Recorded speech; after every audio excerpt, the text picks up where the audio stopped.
नारायणं नमस्कृत्य नरं चैव नरोत्तमं देवीं सरस्वतीं व्यासं ततो जयमुदीरये।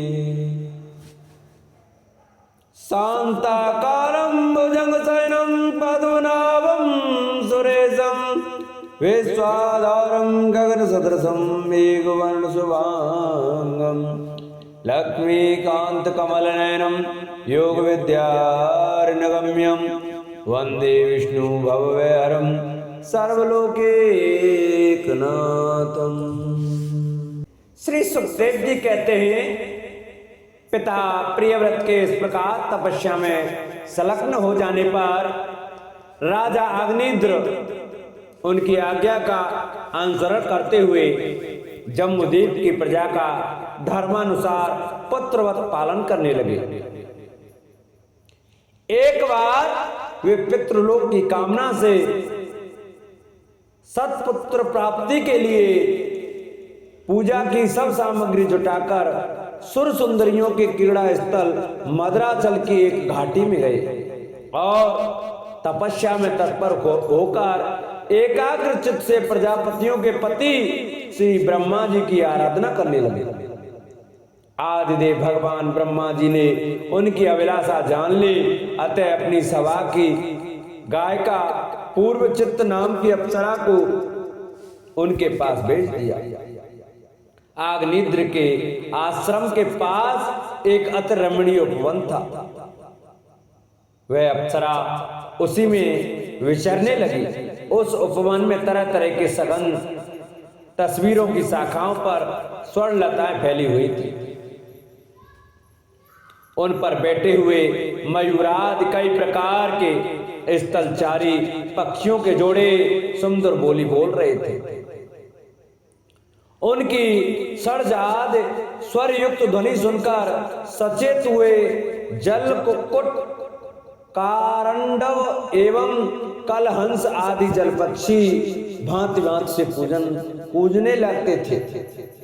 इससे वहां के कमल वन से सुशोभित निर्मल सरोवर गूंजने लगते थे।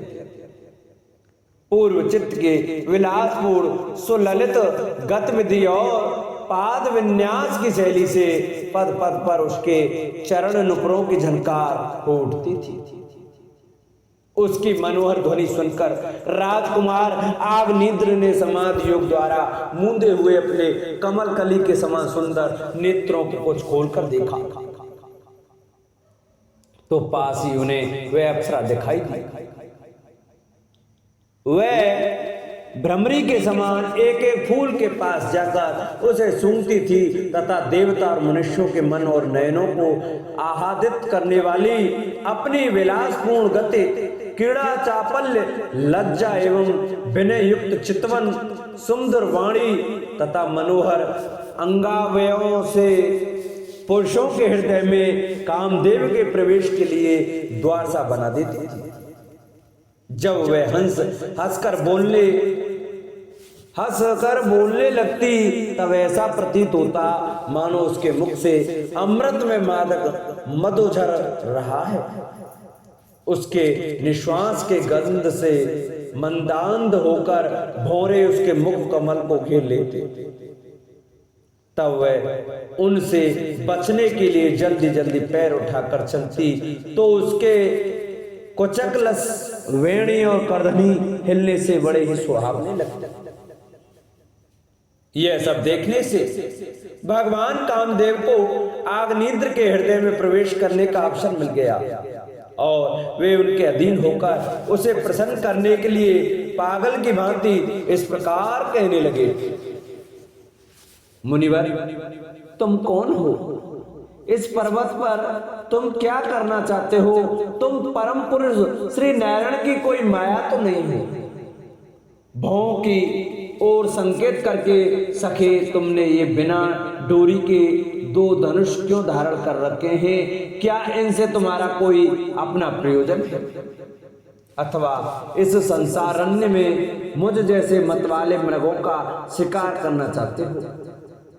कटाक्षों को लेकर के तुम्हारे ये दो बाण तो बड़े सुंदर और पैने हैं, अहो इनके कमल दल के पंख हैं, देखने में बड़े शांत हैं और हैं भी पंख ही।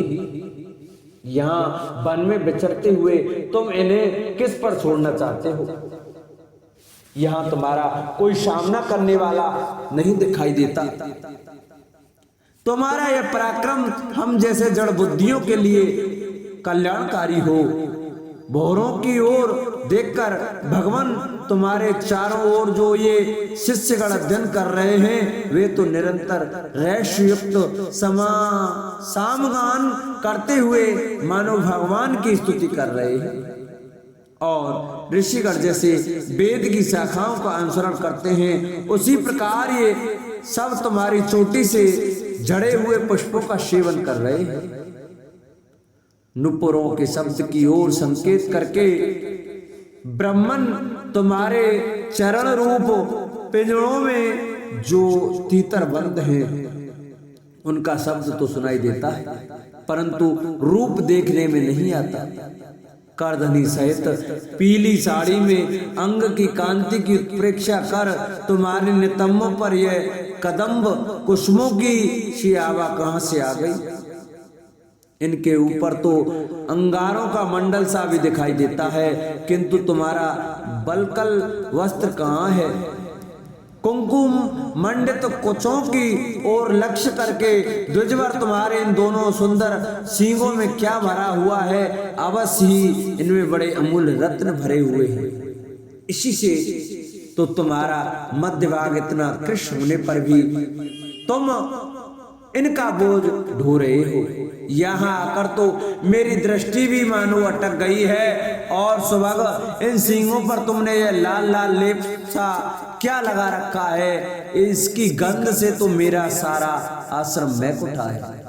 मित्रवर, मुझे तो तुम अपना देश दिखा दो, जहाँ के निवासी अपने वक्र स्थल पर ऐसे अद्भुत अवयव धारण करते हैं, जिन्होंने हमारे जैसे प्राणियों के चित्तों को क्षुब्ध कर दिया है, तथा मुख में विचित्र हाव भाव, सरस भाषण और अधरामृत जैसी अनूठी वस्तुएं रखते हैं। प्रियवर, तुम्हारा भोजन क्या है जिसके खाने से तुम्हारे मुख से हवन सामग्री की सी सुगंध फैल रही है? मालूम होता है तुम कोई विष्णु भगवान की कला ही हो, इसलिए तुम्हारे कानों में कभी पलक न मारने वाले मकर के आकार के दो कुंडल हैं। तुम्हारा मुख एक सुंदर सरोवर के समान है, उसमें तुम्हारे चंचल नेत्र वैसे कांपती हुई दो मछलियों के समान, दंड पंक्ति हंसों के समान और घुंघराली अलकावली भौरों के समान शोभायान है। तुम जब अपने कर कमलों से थपक्की मारकर इस गेंद को उछालते हो, तब ये दिशा विदिशाओं में जाती हुई मेरे नेत्रों को तो चंचल कर ही देती है, साथ साथ मेरे मन में भी खलबली पैदा कर देती है। तुम्हारा बांका जटाजूट खुल गया है, तुम इसे संभालते नहीं। अरे ये धूर्त वायु कैसा दुष्ट है, जो बार बार तुम्हारे नीवी वस्त्र को उड़ा देता है। तपोधन तपस्वियों के तप को भ्रष्ट करने वाला ये अनूप रूप तुमने किस तप के प्रभाव से पाया है? मित्र, आओ कुछ दिन मेरे साथ रहकर तपस्या करो, अथवा कहीं विश्व विस्तार की इच्छा से ब्रह्मा जी ने ही तो मुझ पर कृपा नहीं की है। सचमुच तुम ब्रह्मा जी की ही प्यारी देन हो। अब मैं तुम्हें नहीं छोड़ सकता। तुम में तो मेरे मन और नयन ऐसे उलझ गए हैं, अन्यत्र जाना ही नहीं चाहते। सुंदर सींगों वाली, तुम्हारा जहां मन हो मुझे भी वहीं ले चलो। मैं तो तुम्हारा अनुचर हूं और तुम्हारी ये मंगलमयी सखियां भी हमारे ही साथ रहें।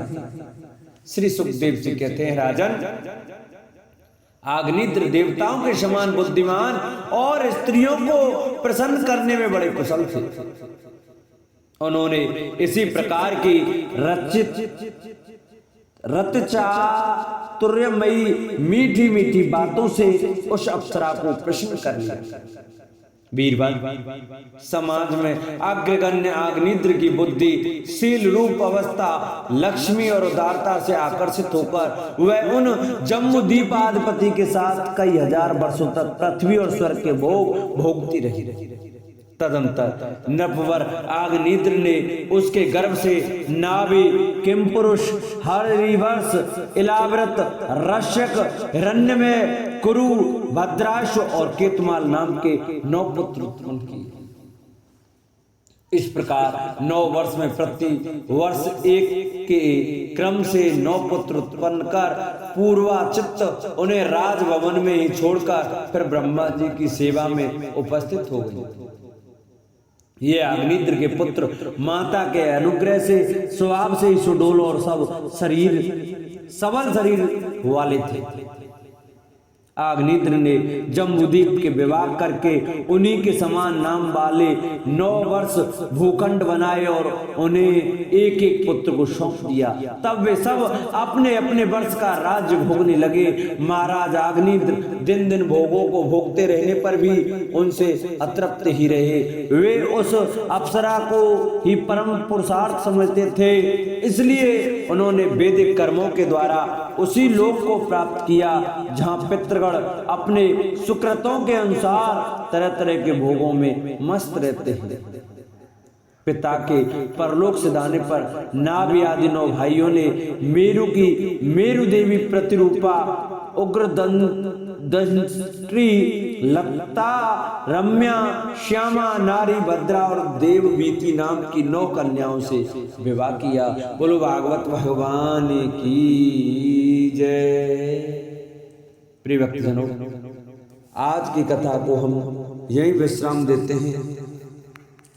आशा करते हैं आपको हमारी श्रीमद् भागवत महापुराण की यह कथा बहुत ही अच्छी लगी होगी। जिन भक्तों को हमारी यह कथा अच्छी लगी है, जो भक्त हमारे चैनल पर नए जुड़े हैं, जिन्होंने अभी तक हमारे चैनल को सब्सक्राइब नहीं किया है, वो हमारे चैनल को सब्सक्राइब करें, वीडियो को लाइक करें और कमेंट में आप यह बताएं आपको हमारी श्रीमद् भागवत की कथा कैसी लगी।